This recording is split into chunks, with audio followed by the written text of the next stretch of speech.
Hello everyone, and welcome to this Video Some Frontier video. My name is Jay Wakefield. Now, today I thought that I would show you how I would go about restoring this Packard Bell Legend multimedia. Now, some of you will have seen this machine before if you follow my channel regularly, but I'd just like to talk a wee bit about what I've done with this machine since last we met. So basically what I've done is I've updated the hard disk drive. I think when I did the What's in Your Program Manager video, I'd put a 1GB CF card, but now that's actually been upgraded again to a 2GB CF card. The CF card replaces the hard disk. Basically, the pinout is the same as that on an ID hard disk drive, and I mean that's a good thing because it means that you can add reasonable solid state storage to an old machine. This is good for Windows, MS-DOS and Windows 9.x based operating systems, but as CF cards don't necessarily have cache, it does actually hamper performance on Windows NT based operating systems such as, well, any of the NT ones like 3.x, 3.5x, 4.x, Windows 2000, Windows XP, Vista 7, 8, 8.1, etc., etc. Not necessarily suitable for installing to a CF card. But as this is a 486 running MS-DOS and Windows 3.11 machine, a CF card is actually fine. In fact, in some ways, it's actually been a speed boost for this computer. I've also added a creative CD-ROM reader, which actually is white and matches the front bezel of the computer. The RAM has been upgraded to 8MB, although I think I'd already carried out that upgrade during the before the What's in Your Program Manager video. The most important change I've made with this machine is the processor has been upped from a 486SX33 to a 486DX250. So that has actually transformed the machine.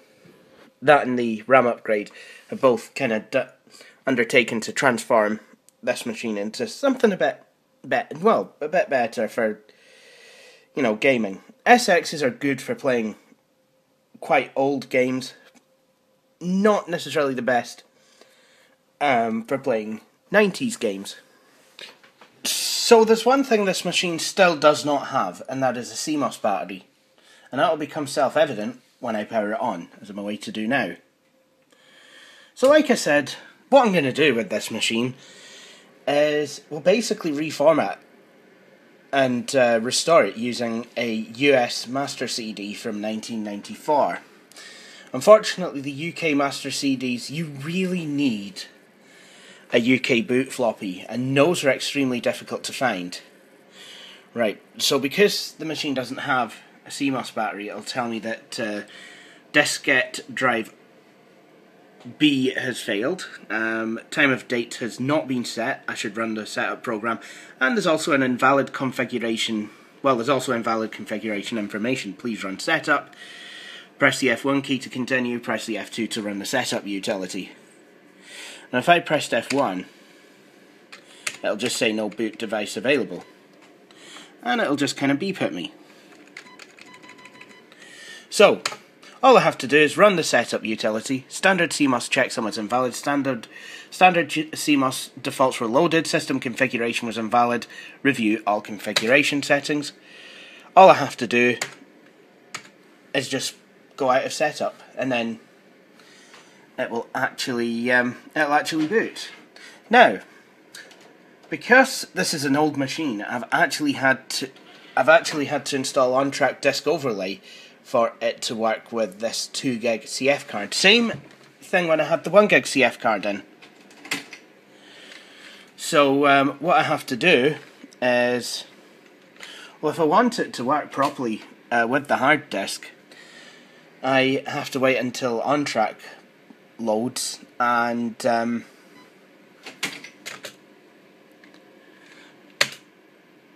then when it says press the spacebar to boot from the diskette, press C to boot from CD-ROM, then and only then can I actually slam in the DOS disk and press the spacebar. Otherwise it'll just not recognise that disk overlay is installed, and it'll treat the 2 gig quote-unquote hard disk with some sort of contempt because it's racist. Anyway, so this is a modded boot disk.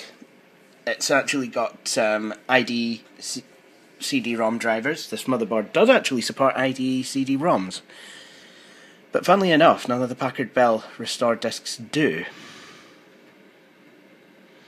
So it's saying please make sure the Packard Bell master CD is in the CD-ROM drive. Press any key to continue.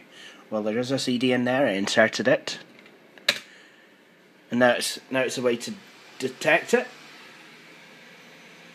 Packard Bell master CD found in drive Y.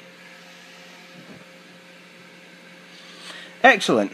So now I'm at this very nice looking menu. Hint, the European master CDs use a text-based restore system. So, I want to format the hard drive, so I click the button next to format your hard drive. Warning, all data on non-removable disk drive C will be lost. Proceed with format. Why? And one of the perks of having a CF card is that a full format takes seconds as opposed to minutes.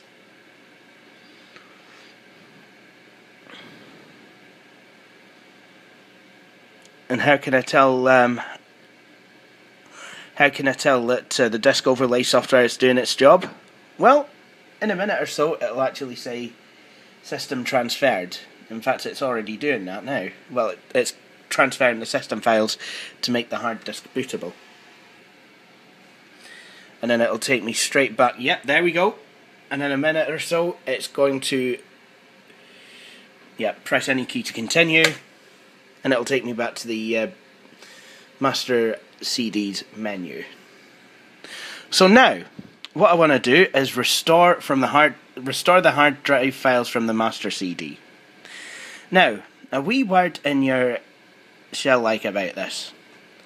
Because I'm not using the original hard drive in this machine, it didn't come with it, what I actually have to do is just type in any old format number. CDs from 1995 have the option of a generic format. Older master CDs, like this US October 1994 CD, do not have the option of a generic format. Oh, and if we want, we can run scan disk.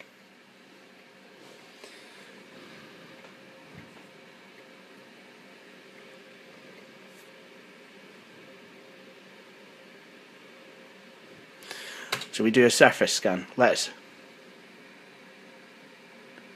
Oh, didn't actually realise a surface scan was going to actually take as long as a surface scan would. Whoops-a-daisy.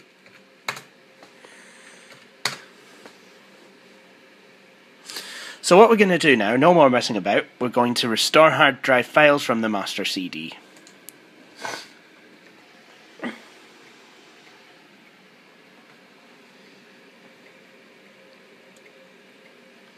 So for this restore, I'm going to use format number 555430, because I remember it because Ferrari 430, Ferrari F430. 555430. I'm just going to click OK. And there you have it. It's actually going away, restoring the files. If I'd have not used disk overlay, it would have taken ages on the first file to start copying. The hard disk LED would just be on solid. but it is blinking. You might not be able to see it that well on this camera.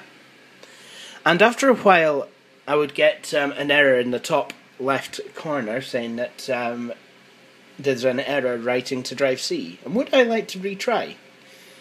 And it might work. It might let me retry, and it might even work a couple of times, but all in all, it will fail. Because this machine is not equipped to deal with hard disks over a certain size. And I think 1 gigabyte is over that certain size. I might not be able to go past 500 odd megabytes, I'm not entirely sure. But this is an old system, but on-track disk overlay does allow me to use larger volumes with this machine. And I would like to thank Matthew H16 for the suggestion that I use such software. Anyway, this will take a wee bit. So, my advice to you is to make yourself a nice hot cup of tea. Seriously, it's the best thing to do. And believe it or not, this is not just me being typical Jay, although I do appreciate that some of you enjoy the joke. This is actually advice that was printed in Computer Active. Believe it or not. Yes, that old magazine. Love it. That was my childhood and teenage years, was that, reading Computer Active? Well, part of, anyway. And they often used to say during tutorials that required a lengthy wait, you know, installing software programs, installing Windows. I remember following their 3-part tutorial on how to reformat your hard drive and reinstall Windows, that they actually said, go make yourself a cup of tea while Windows is copying files. So, seriously, it is... it is actually bona fide computer advice, is that? I guess if you're American, it really... Well, there's a lot of Americans I know. I mean, yeah, some drink tea, some drink hot tea, but there's some that I know that won't even touch this stuff, would prefer, you know, something like a good old-fashioned cup of joe, or if they're having tea, it has to be iced tea or something like that, you know. So whatever you're, you know, like tea or coffee, go make a cup of it or something.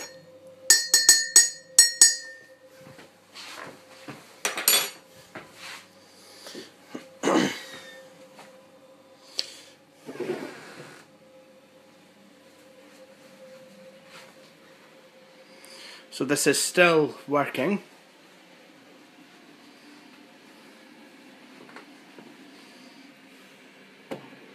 Oh yeah, and for bit of news for Luke Miller, yeah, I'm doing laundry. Yeah, because laundry is fantastic. And I will be voting yes on September the 18th. I'm a person with multiple disabilities. There's no place in the UK for us, because they just hate it.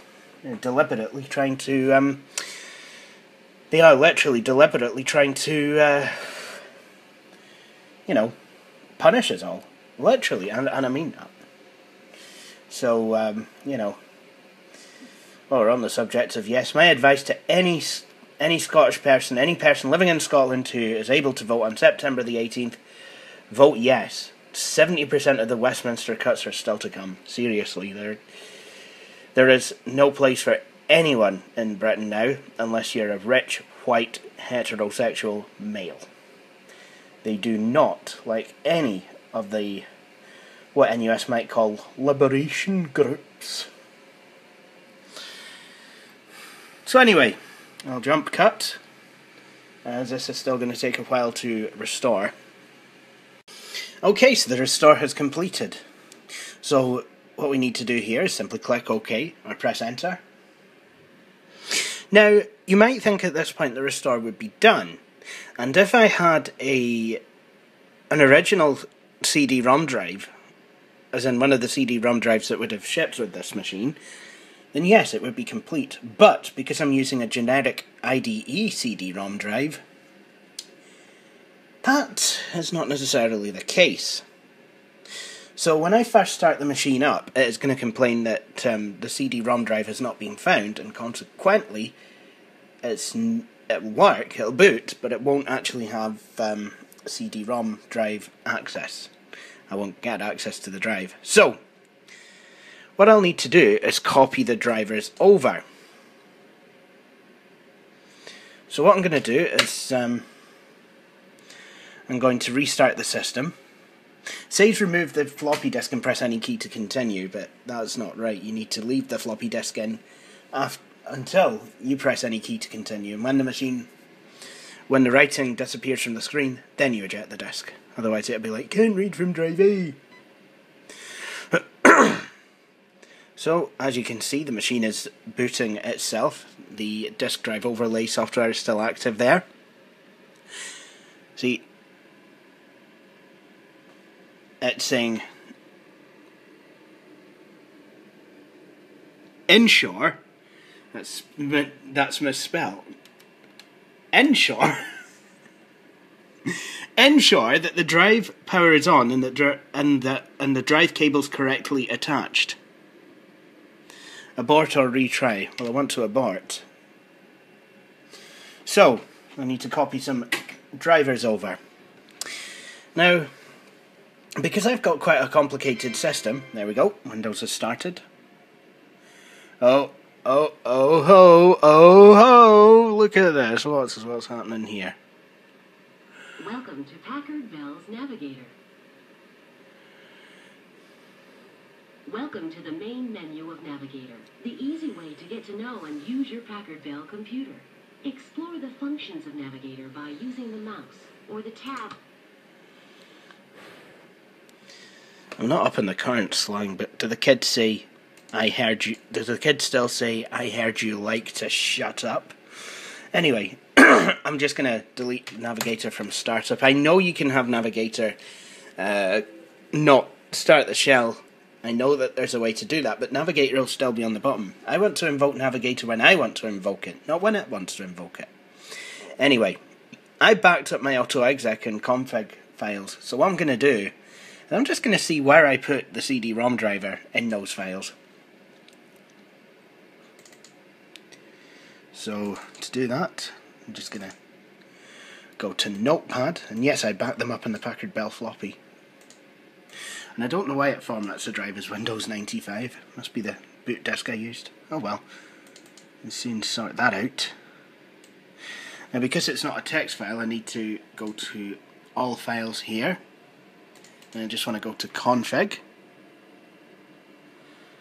And I put the necid.sys CD-ROM driver into the DOS directory, which is absolutely fine. Which means I can do that. So what I will do is I'll just go to Windows and then Main. I'll go to File Manager and then double click on the floppy disk button so that I end up with two windows. So what I want to do first, find the driver. Well, first I want to navigate to the DOS directory on here. And I'll navigate to the end, and then I want to find nec_id.sys and just literally drag it over, and it'll ask me, are you sure you want to copy the selected files or directories to c:\DOS? Yes, I do. And then away it goes. Now, as for the AutoExec and config files, I'm going to copy them as well. I know that I'm not pointing to anything in these files that hasn't been installed yet. Everything in these files, you know, providing I've put the nec_ide.sys driver into the DOS directory on the hard drive, which I now have, these config files will work. I don't need to install anything more for them to get going. Maybe apart from WordPerfect, but to be honest, that is a kind of a moot point. It's just, you know, a slight error. But I mean that is easily salvageable. So what I'm going to do now is restart the machine.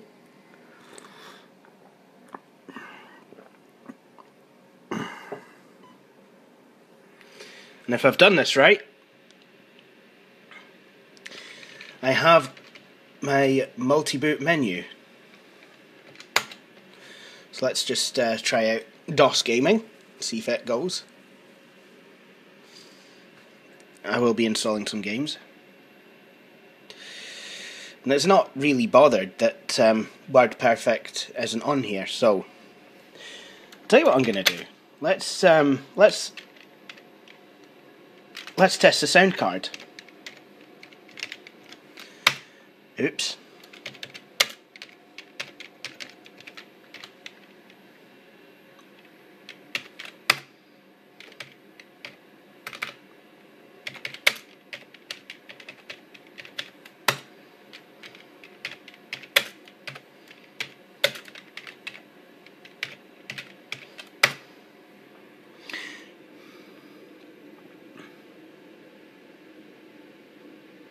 So if I type demo FM, it'll play a nice wee tune.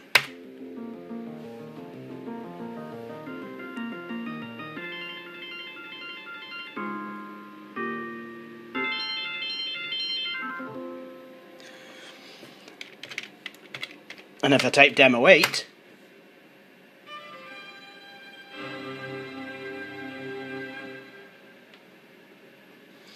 so I've tested the sound card's ability to play 8-bit WAV files and 16-bit, and MIDI files in FM synthesis.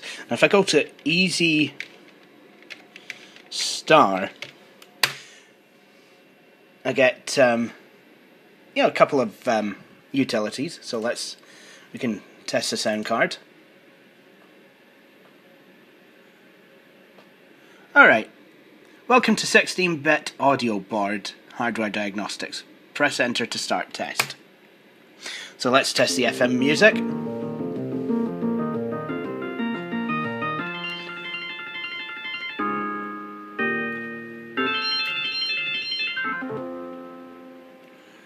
Nice. Let's test the 16-bit WAV file.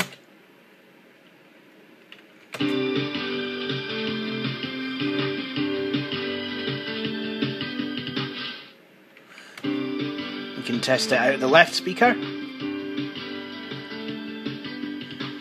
Of course, my iPhone only has a mono mic.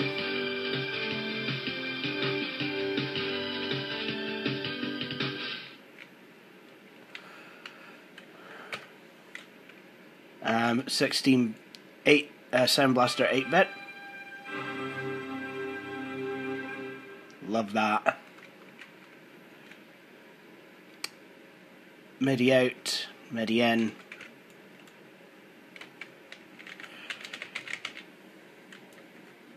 Obviously that would only work if I actually had a MIDI keyboard. So I'm satisfied that works. So let's go to an application. We could go to CD Play, SoundScript, whatever that is, or Windows 3.1. Let's try SoundScript.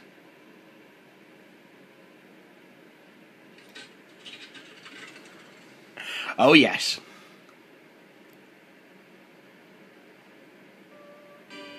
So it's a nice wee jukebox that plays the sample MIDI files.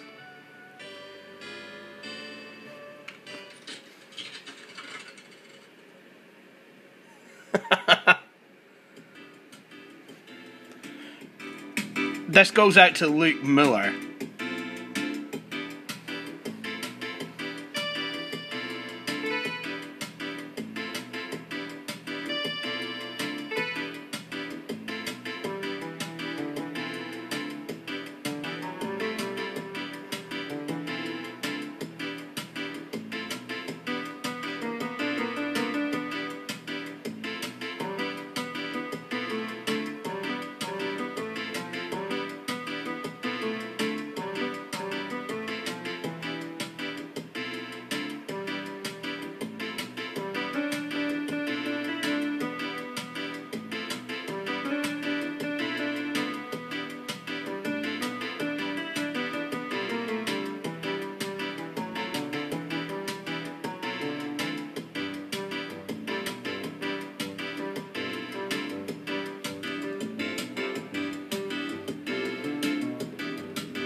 I love the jukebox sounds.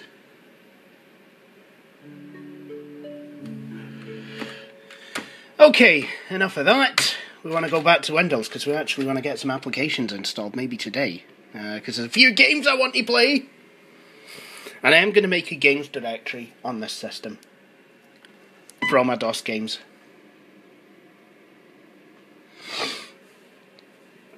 So I'll just select Microsoft Windows from my boot menu.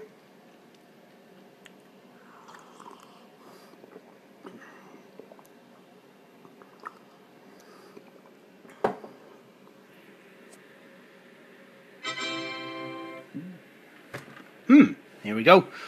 Now, the Program Manager has this nasty habit of not saving the program group settings. So all the program groups I had up last time, well, it won't save the program groups I had up last time. It will always just load this, which is fine if you're, if you want your Packard Bell machine to kind of act like it just came off of the production line. But if you actually want to use it, you might want to go to Options/Save Settings on Exit. Now, one thing that I need to do, because I can barely see this white mouse pointer, is make it bigger. And luckily, this machine actually has the software that will let that happen, because Windows 3.1 by default does not support custom mouse pointers. So basically I've had to, kind of do it myself. I'll kind of make the tracking speed a wee bit slower. There we go. We can actually handle the mouse a wee bit better now. Okay, so now it's time to install some Programmerinos.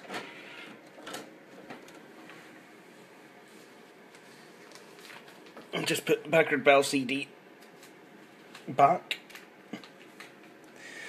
Like I said, I think it would be quite interesting to get a British software bundle for this, and master CD and that elusive boot floppy as well. One thing that the British Packard Bell installs, well, the European Packard Bells installs have from this time period that the US ones don't, is the Beethoven software, which again I think I would like a copy of. Right.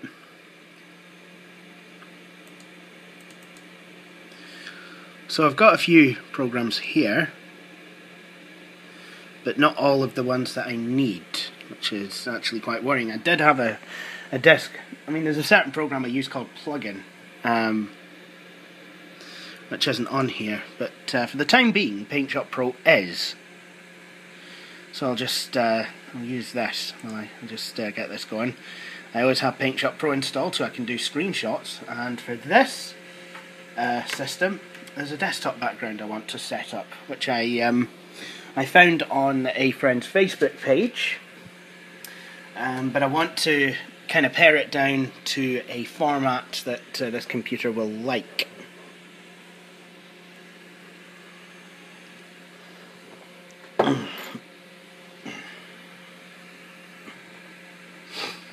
So at the moment the system's in 256 colours, 640 by 480, and unfortunately this driver does not seem to change the title bar to light blue, which I find a bit of a shame, really.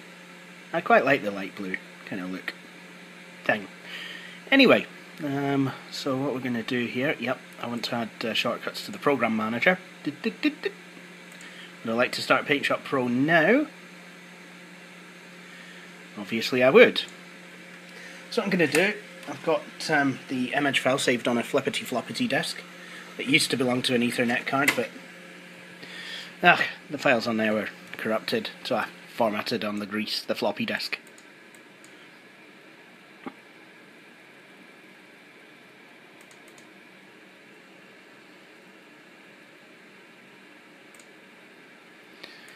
Damn it.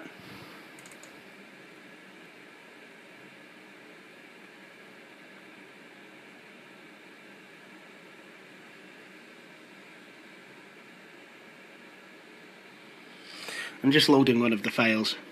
It's going to take a while because it's an image.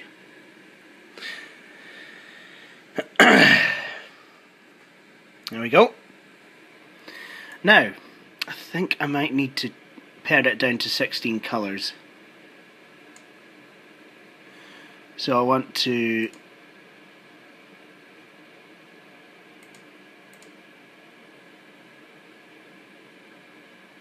I want to see how it looks in 16 colours, because supporting Scotland doesn't have to be hard on your processor. See, now this is perfect. It's got nice dithering effects. I wish I'd have been able to use the 256 colour JPEG that way. In fact, I believe I still can. In fact, I'm going to. So I'll be right back. So, I have a copy of the full colour file. Now you might be asking, why have I done that? Well, you might have noticed that the sky was kind of, instead of a nice smooth gradient or even dithered gradient, it was just, you know, some blotches of solid colour, which really doesn't look that nice. And you can get such a nice dithering effect that works on older machines. You might also be wondering why, if this display is set to 256 colours, why I want to make the image 16 colours. Well, that's really quite simple. I don't want to be using up too much memory displaying a desktop background that I'll seldom see, but that I still want for, you know, when I actually do come to start up the computer, or, you know, if I need to minimise all my windows for whatever reason. Now, to be able to have the full colour image fit on a floppy disk in bitmap format, I've had to zip the file up. Now, at the moment, this machine does not have any compression software, but that doesn't mean it's going to stay that way for very, very long.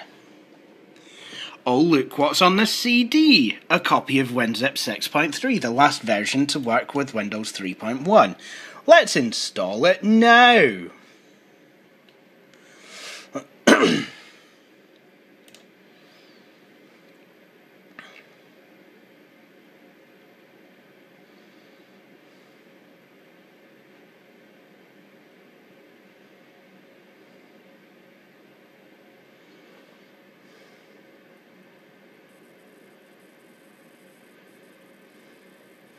There we go. Thank you for installing WinZip.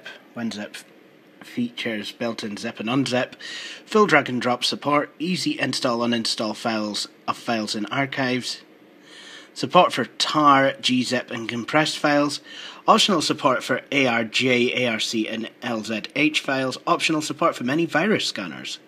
Press F1 on your keyboard at any time while running WinZip for context-sensitive help and complete documentation. Click Next to continue. As with most software, WinZip includes a warranty disclaimer. This software and the accompanying files are distributed as it. In addition, using the software, you must indicate your acceptance of the license agreement, which you can view by pressing the F1 key now. Right, now I want to start with WinZip Classic, because I know how to use it. And I want to use the Express settings, which will basically install WinZip as a default manager for zip files, and it will put a wee plugin in File Manager. Or it will when I restart the File Manager. Watch. See? Magic. Anyway, like I said, I want to extract the files off of this floppy disk. First though, I want to make a folder to put them in. So I'll make a work folder with my name. So, close File Manager for just now. Go back to WinZip, insert the floppy disk, and I want to open an archive. I want to open it from the floppy drive. It's called yesscotch.zip, and there it is, the contents of the archive. 60% compressed. It's about 68% compressed. It was about 800. The archive itself was 800 kilobytes. The file, when fully extracted, is 2.4 megabytes. So I'm just going to extract it to this folder. And this is going to take a while because it is on a floppy disk.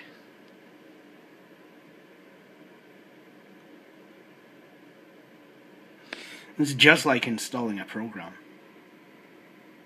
I'll be right back once it's done. Okay, so that's the file extracted. I'm hoping against hope that I'll be able to open it in PaintShop Pro, because it is a big file. It wouldn't open the JPEG version, so I've had to convert it to bitmap.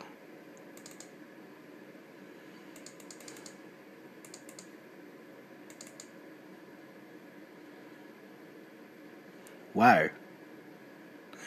So, what I'm going to do, I'm going to go to colours, and I'm going to decrease colour depth, air diffusion, and then reduce colour bleeding. I should have probably went for windows, really, thinking about it. So it's decreasing the colour depth. There's a wee progress bar to tell you how far along it is.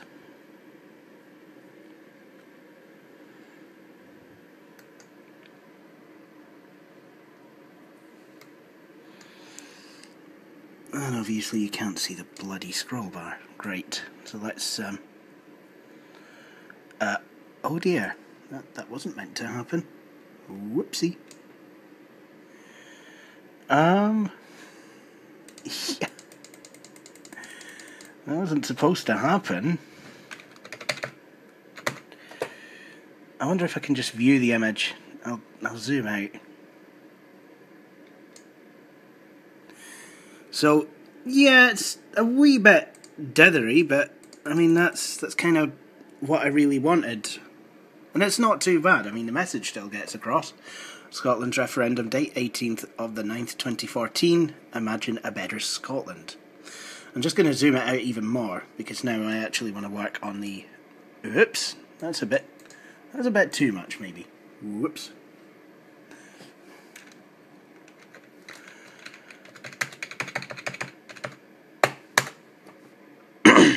Let's try zooming back in. No, let's give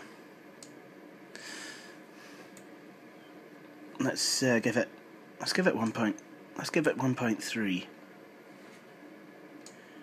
Perfect.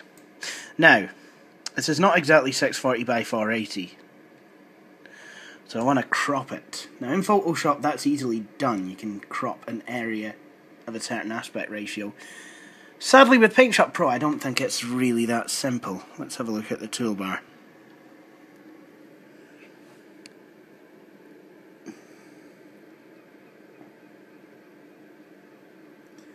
It doesn't seem to be a cropping tool.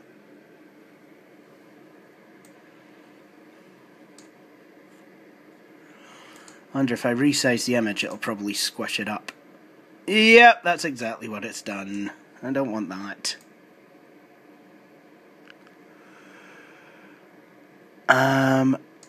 So really I need some sort of cropper. Really.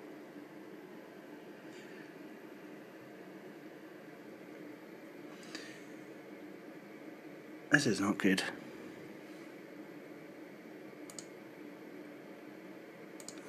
Oh. So there is a crop option there, but it doesn't seem to want to do anything, and I can't seem to select my crop area. Well, I can, but I can't obviously select a square that'll be, 4x4. A 4x3. So, I mean, if I was to crop it, I could 932 by 768.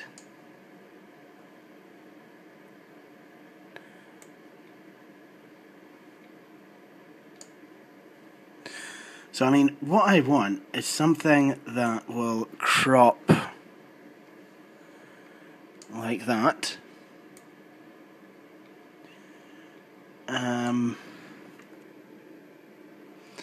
See, something like that. It's a nice kind of squarish image.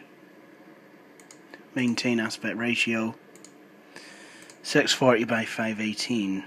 See, now that is... I've got the 640 down, it's just getting those extra few pixels. 480. It's literally a matter of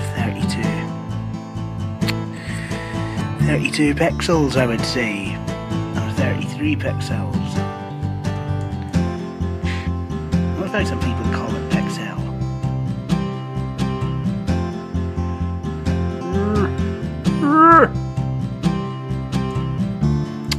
Damn it! You You see how modern imaging software has just made our lives so much easier. When you go back to something a wee bit archaic like this,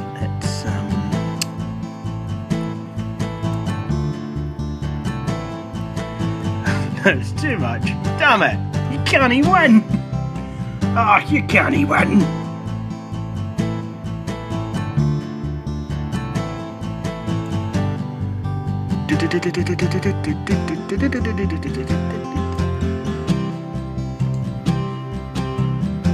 $472 once again. Damn it! I'll get it to 640 by 480 if it's the last thing I do. Can't tell you that.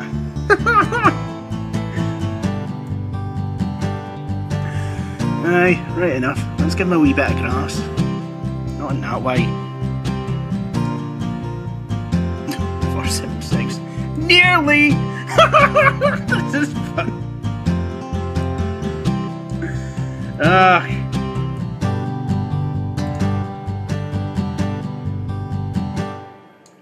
Damn it!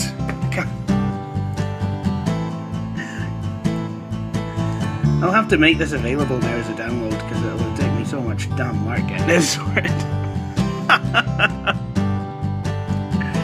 Right, let's try this. That'll be... Ah! Ugh!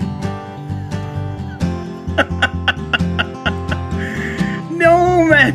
You're torturing me now! 640 by 488, come on! I can't do it one by one. I can't zoom in the factor of 1 to 1 because I'm on a 640 by 480 display. Help! This is not good. Not good at all. Come on, come on, give me this, give me this. Yes! 640 by 480. Magic! I've done it! Oh my goodness gracious. Yes, I will make this available as a download. Oh my goodness. Yes. Make it.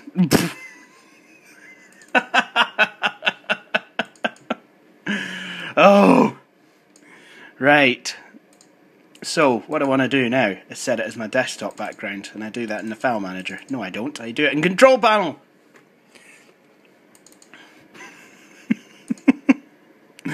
It should be near the bottom. Yes, Scott. And blip.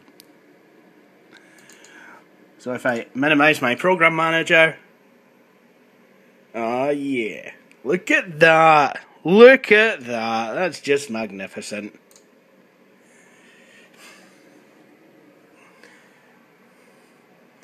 And I've had to pay absolutely no one to make this image for me in Windows 3.1. No one at all. Whereas the No campaign are busy paying people to go and do their dirty bidding. Seriously. Yeah, that's not democracy, lads. That's just stupidity. Anyway, I'll be right back. So now, it's time to install all my other applications. First off, I want to install Plugin. That's the program that I use for modding the program manager and allowing things like nested program groups.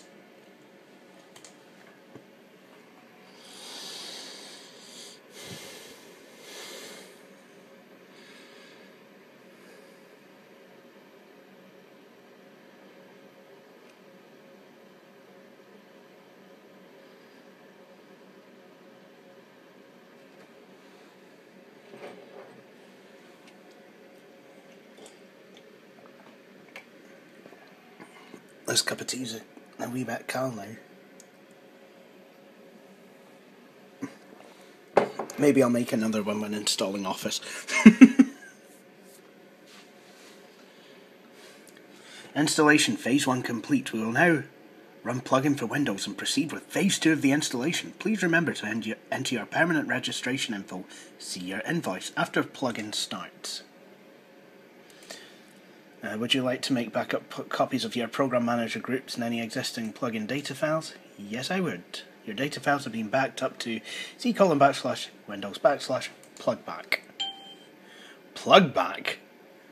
That sounds a wee bit nefarious. So I need to register it. So plugin is now registered, but there's some things I want to alter. For example, this derpy mouse pointer. No. Nope. Nope. Nope. Sound. Nope. Title bar. I don't want hee-haw in there because the date and time are incorrect. Program manager. I want to actually change the program manager icon back to the default.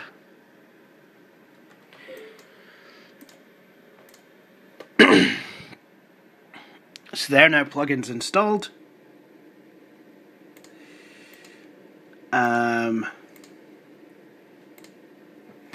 And to install publisher. Whoops, made a tiny spelling mistake on that. That's a bit embarrassing.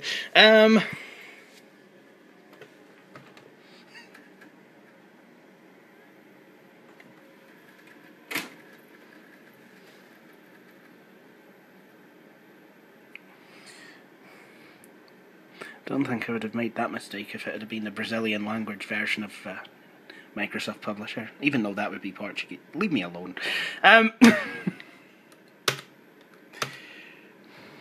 Unfortunately, there are a couple of files missing, but you can just ignore these.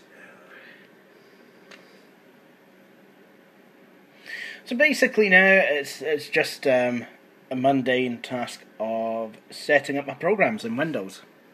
So, you know what I will do?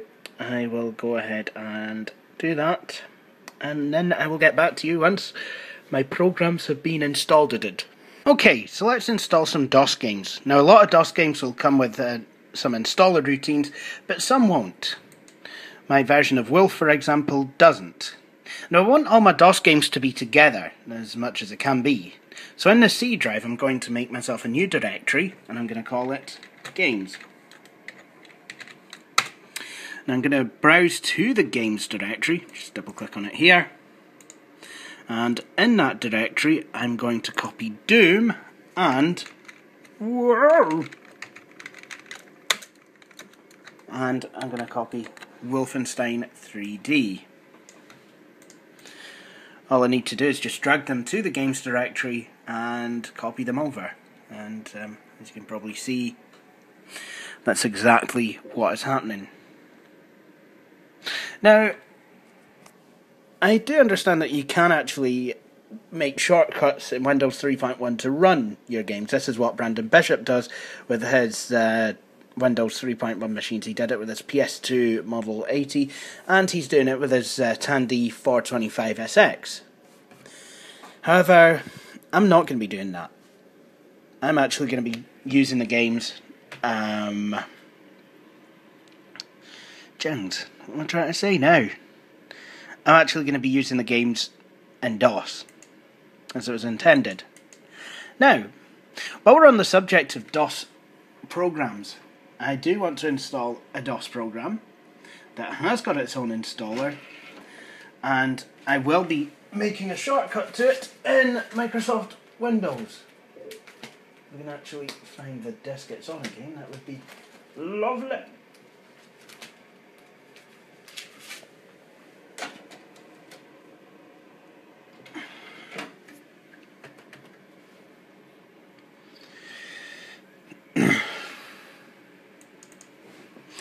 I've copied a lot of floppy-based stuff to CD-ROM for ease of installation. Right.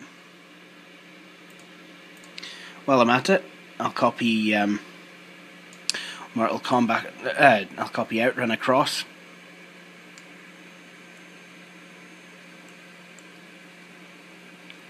And also, while I'm thinking about what I'm doing, I'm going to install Microsoft Best of Entertainment Pack. Now, I know Packard Bells do come with their own version of Entertainment Pack, and I am going to be doubling up on some of the games, but there's games that don't come with the Best of Entertainment Pack, the Packard Bell edition. Titles such as Tetris, and Tetris is a game that I do play quite a lot, so, you know, I want it installed. Right, that's that installed, very quick as well. Now,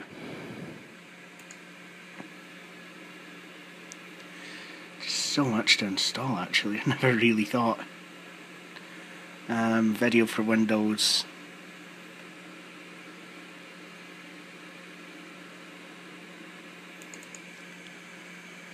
So I want Adobe Acrobat Reader, just in case anything comes with PDFs. And it did happen sometimes, even in the Windows 3.1 days. So I'm going to install this old-timely version.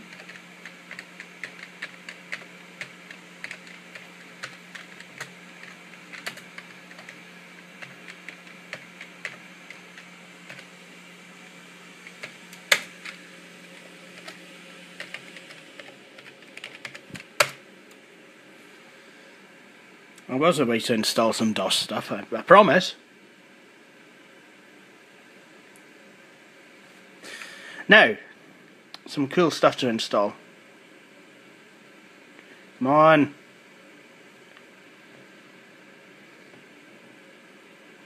There we go. Oh, now it's decided it wants to restart the computer.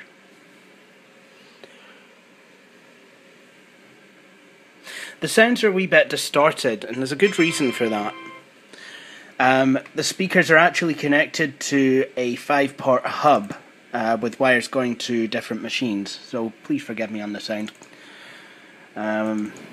Mostly it works flawlessly, but you know, certain things like that can be a bit... Look at all these program groups, seriously. It's re-disabled, save settings on exit.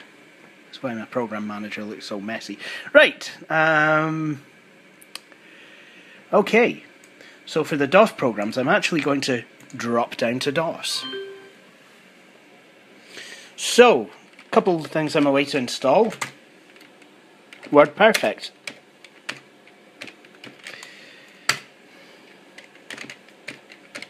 I don't know why in DOS it makes a tappy sound when, you know, I press a key on the keyboard. It kind of reminds me of my MSX. So I just want to install I just want to install WordPerfect. Now, along the way, it will ask me to insert a disk, but in this case, I can just press enter and it'll just plod along. Kind of lucky like that with WordPerfect.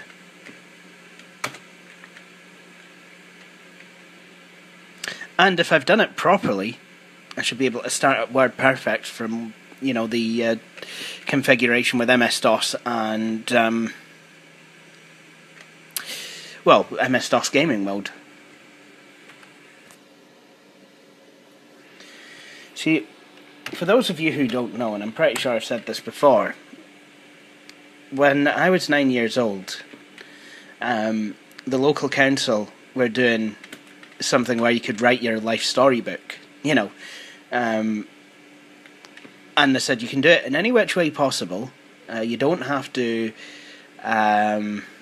you know, do it like you're at school. So I said, well, actually, I'd really like to use a PC.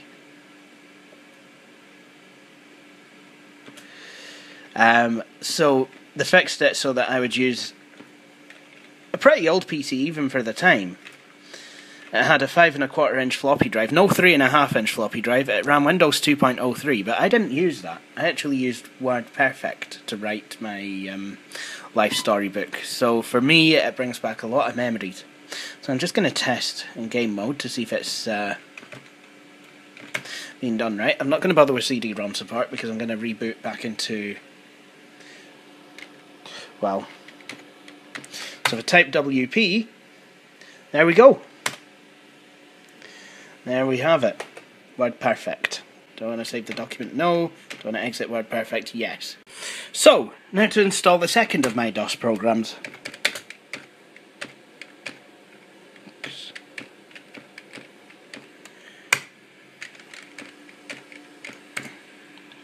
So for some reason it's called I thought I'd... no.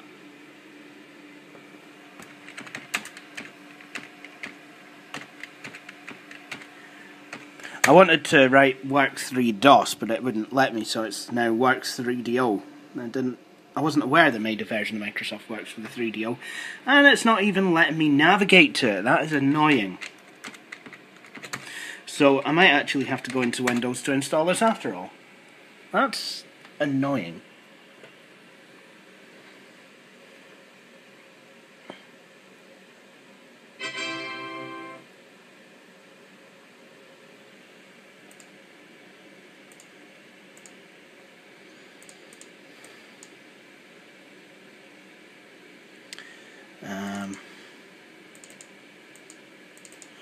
It's just one of those inaccessible directories. Oh well, never mind.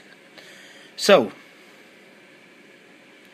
what I want to do is I want to add WordPerfect to the Program Manager so I can call it up from within Windows. So I'm just kind of looking for an office and productivity thing. There isn't one. Now I'm going to make a group. Office Productivity.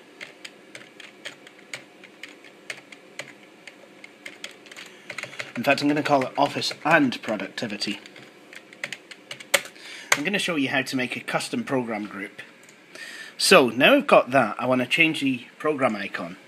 And with plugin, you can do that. So right click, actually does make use of the right mouse button as plugin, and then click Change Program Group Icon.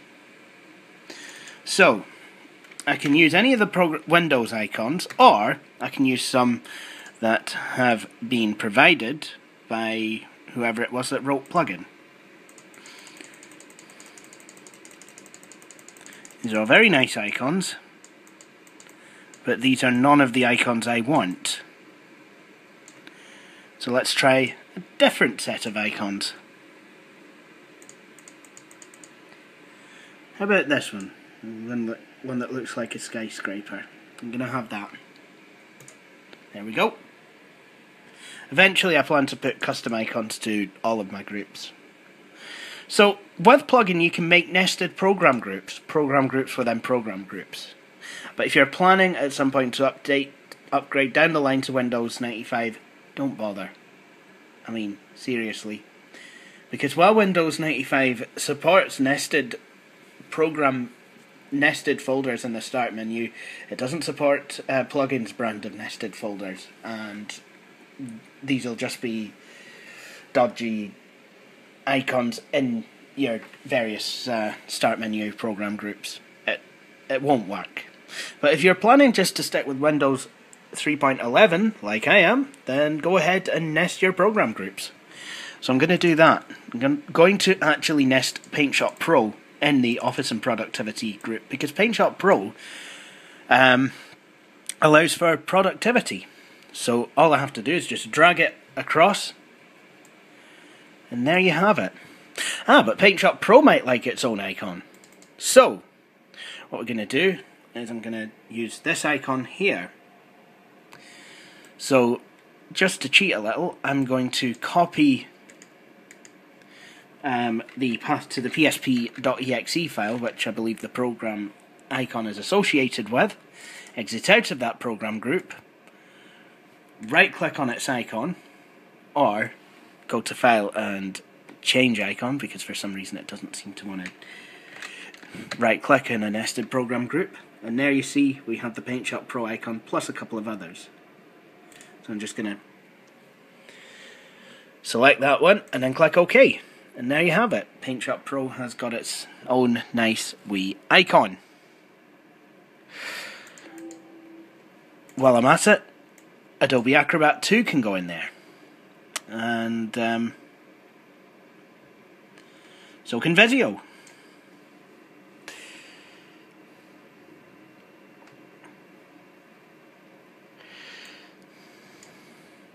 And I wonder if there's any others.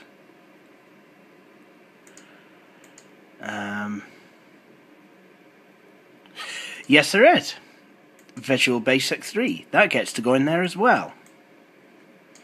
And once again, let's change the icons to the derpy plugin version of a program group. Once again, I'm going to use the icons from the main programs. Oops.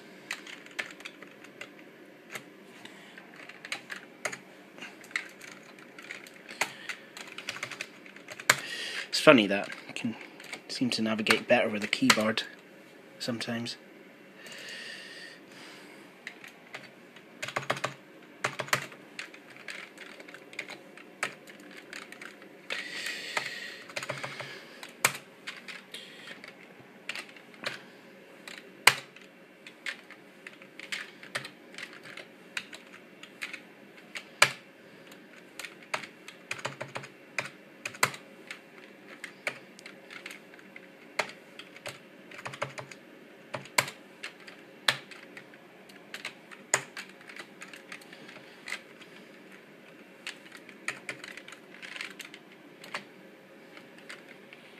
Finding new keyboard shortcuts along the way. And there we go.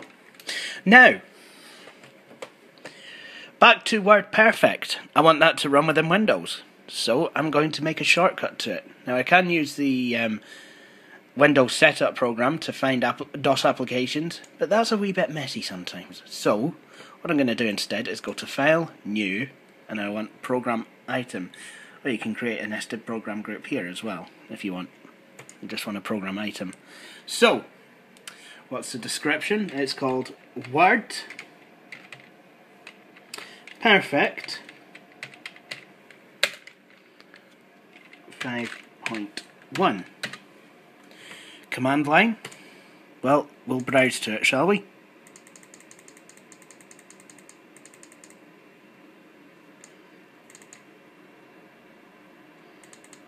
Whoops! Wrong one, wrong one, wrong one. Let's change the icon. I know that there's a WordPerfect icon Windows provides.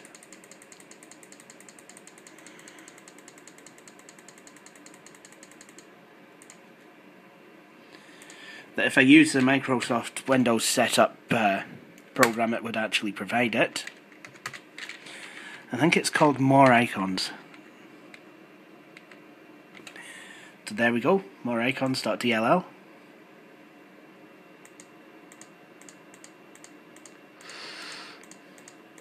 And it's got programs for popular DOS applications. I like that. That kind of looks like a KidPix icon, actually, does that?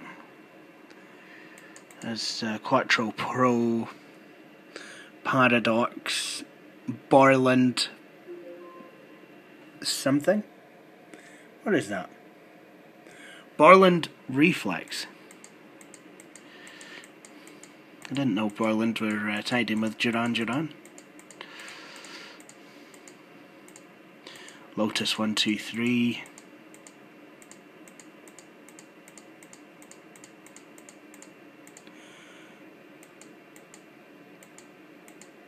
And there we have it. WordPerfect writing icon, the WordPerfect word processor, and there we go. And if I double click on that, it'll open up WordPerfect. It'll be running like it would in DOS. And then once I exit, I go back to Windows. Now here's that. If I actually use the PIF file instead, what it would do instead is it would actually, I could go and, in fact I might actually change it to the PIF, the PIF file.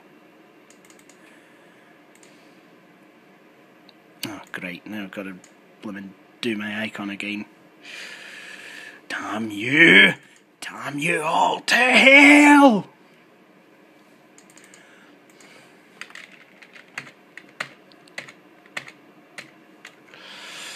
So I'm going to have to go back and do all this again. Boo-hoo! What's that? Microsoft Mail for MS-DOS somewhere. Oh yeah, see?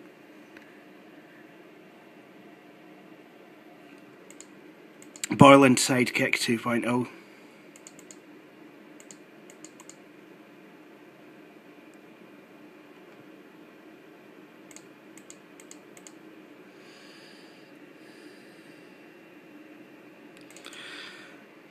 think it was actually that one.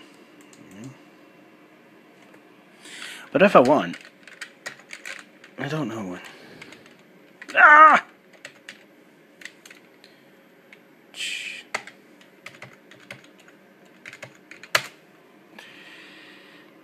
I'll just have it as that one. But if I actually go to the PIF editor, which you can do, a PIF is basically a file for configuring DOS applications. It lets you allocate what kind of memory they have and what have you. So for example, you know, it's here, it's configured for high graphics, which I think it can do.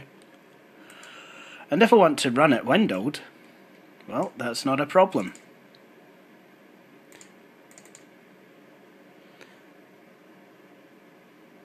There you go. But I think I will have it in full screen because I think there are graphical aspects even to version 5.1. I wouldn't want to upset it now, so I'm gonna go back to full screen. And anyway, I can alt enter to make it small screen as well.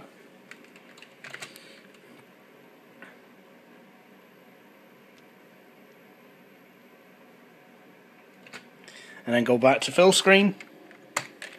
No, don't save the document, but do exit WordPerfect.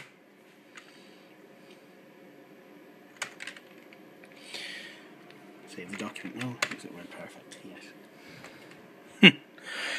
There we go. Now, because this is a US image, there's a couple of things I need to do. I need to go to Main, go to the Control Panel, and then go to International Settings. And I want to change it to English International,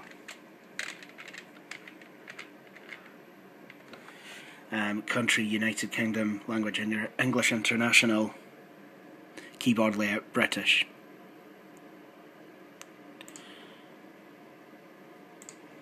Now I know where the Windows 3.1 files are stored on this computer. It's c:/WinDRVs, just like I do it. So now, if I go into something like Windows Write,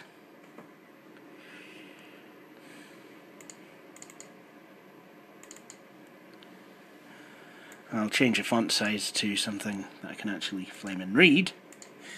If I press Shift and 2, it'll be the quotation signs that come up. And if I press Shift and this key here, it'll actually be the @ sign.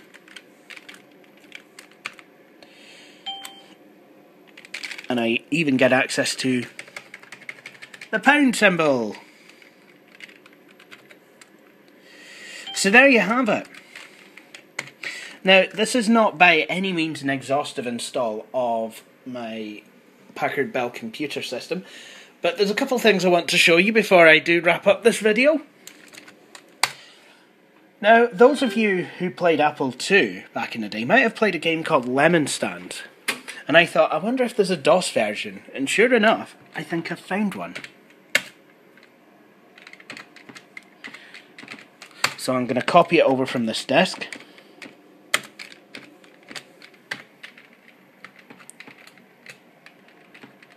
So I'm just telling it to copy any executable file. Oops. Have I deleted everything off the floppy disk? Oh, no, it's a COM file. So copy. And because I know specifically what the file is called, I'll just type copy a:/lemon.com.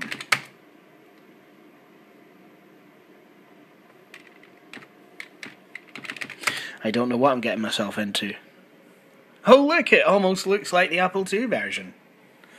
So, I have $10, weather prediction for the week, it's partly cloudy, 65 degrees.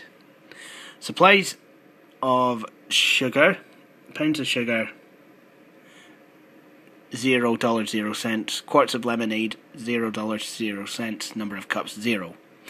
I can make 0 cups of lemonade. See, now this is more difficult than the Apple II version because on the Apple II version your mum provides sugar for you, but on this one,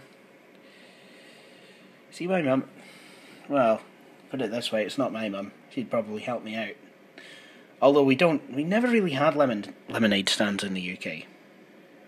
How much sugar do I want? So it's $1.06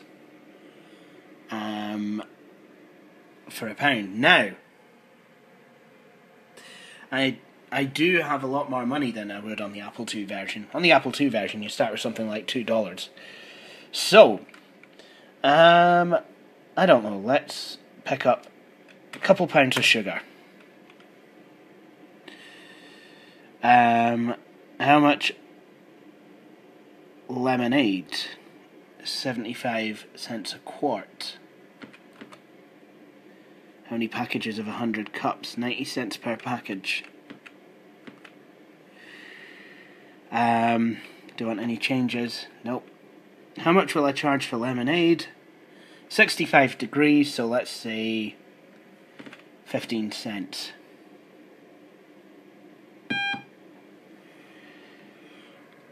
Okay, so number of cups, 68. Pounds of sugar, 40 quarts of lemonade, 8. But I seem to have lost money. So it's going to be slightly warmer.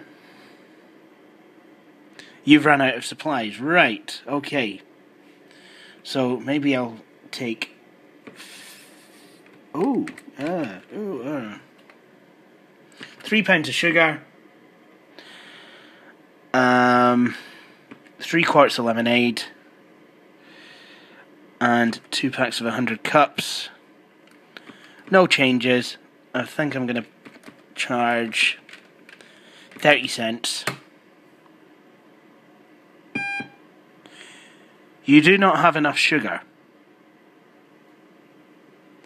Oh, but I'm making money. So this is completely different to the Apple II version.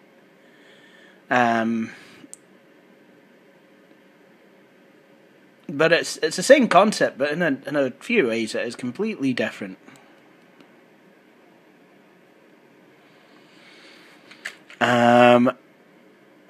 6 bags of sugar. Maybe again, I'm going to have 5 quarts of lemonade. I've only got enough for 100 cups. No changes. Ran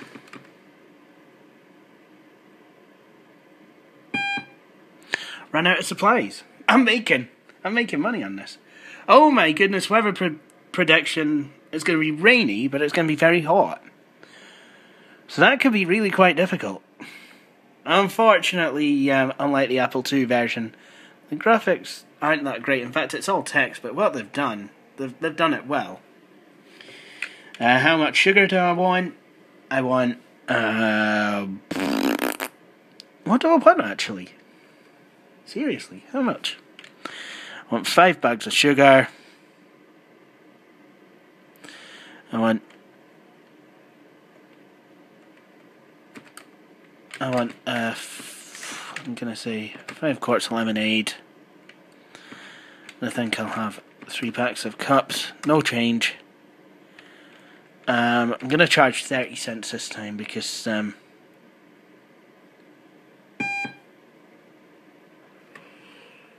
made $23, right? I want to quit out of the game now. So there we have it. Lemonade stand, and now the DOS prompt is all like yellow. Damn it, Randy. Just, Randy, why? Why is all my writing yellow?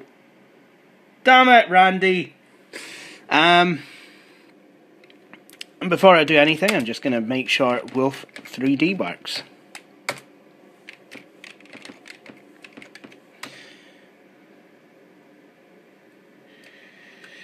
Excellent.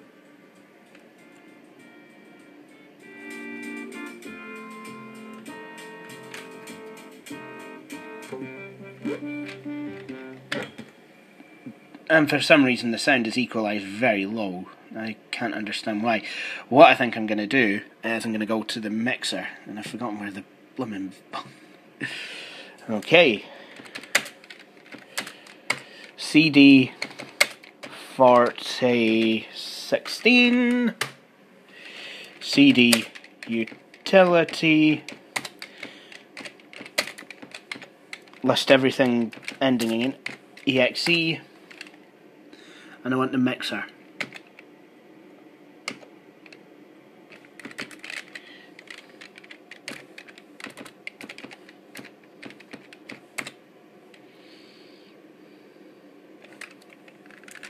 So I want to activate the mixer. So,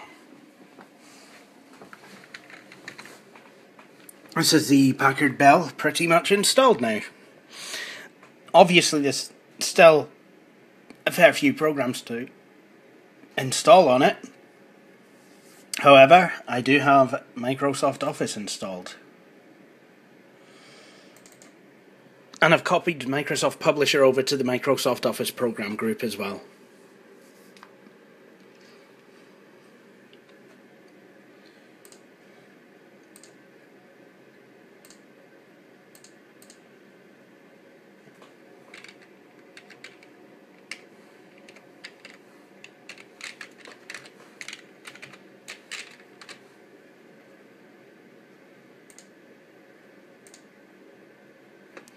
There we go, set the default font and size. Now, there's one last thing I really need to do. Now, a lot of MIDI will play by default on this machine. Things like Canyon and stuff that comes with the sound card, like some of the MIDIs you heard earlier in the jukebox. There's other MIDIs, however, that will not currently play on this machine unless I make a change to the settings. MIDIs, for example, that come with click and play. To enable those to play, what I need to do is go into the control panel, and then I need to go to MIDI Mapper. At the moment, FM Synth Bass is selected. That's not necessarily bass as in, you know, low frequency sounds. That's bass as in bass level. In fact, it even says bass level MIDI. Very basic MIDI support. To be honest, what I need is extended MIDI support. So I'll select it from here. Description extended level MIDI. And now most MIDI files should play. As well, while I'm here, what I'm going to see if I can do is... Actually, no, I think I'll leave that out. I might see if I can British up my MS-DOS.